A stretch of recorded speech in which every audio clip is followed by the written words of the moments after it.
कधी कधी ना मनात एक प्रश्न येतो.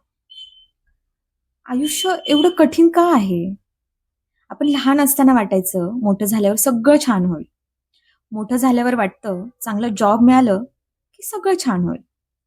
जॉब मिळतो आणि मग पैशांची चिंता सुरू होते. पैसे मिळतात, पण नात्यांमध्ये प्रश्न निर्माण होतात. नातं असतं, पण मनात सिक्युरिटी नसते.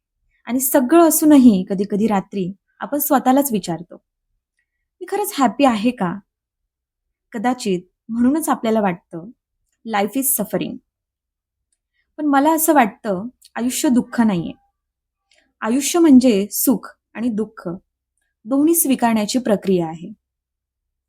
आपण दुःखाला आयुष्याचा शत्रू समजतो, पण प्रत्येक दुःख आपल्याला काही ना काही शिकवून आणि दाखवून जातं.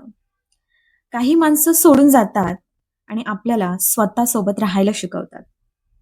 काही स्वप्न पूर्ण होत नाहीत आणि आपल्याला कळतं की आपली किंमत फक्त एका स्वप्नाच्या यशावर ठरत नाही.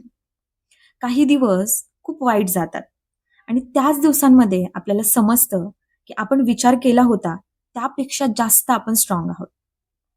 दुःख संपेल याची खात्री नसते, पण दुःख कायमच राहील हेही खरं नाही. आज जे खूप मोठं संकट वाटतंय ना, कदाचित काही वर्षांनी त्याच गोष्टीकडे पाहून आपण म्हणू, त्यावेळी मी इतकी घाबरले होते, पण मी त्यातून बाहेर आले.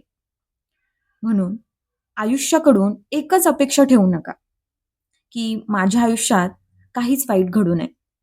त्याऐवजी स्वतःला सांगा, वाईट काही घडलं तरी मी स्वतःला सोडणार नाही. कारण आयुष्य सुंदर होण्याची वाट पाहत बसण्यात आयुष्य निघून जातं. कधी-कधी आयुष्य सुंदर नसतं. आपल्याला त्यातला सुंदर शोधावा लागतो. एक छोटासा आनंद, एखाद्या व्यक्तीची साथ, स्वतःसाठी घेतलेला एक शांत क्षण किंवा फक्त सकाळी उठून स्वतःला म्हणणं, आज पुन्हा एकदा प्रयत्न करूया. कदाचित आयुष्याचा अर्थ दुःख टाळण्यात नसतो, तर दुःख असूनही जगण्याचं एक छोटंसं कारण शोधण्यात असतो. आणि म्हणूनच life is not only suffering, life is everything we become while going through it.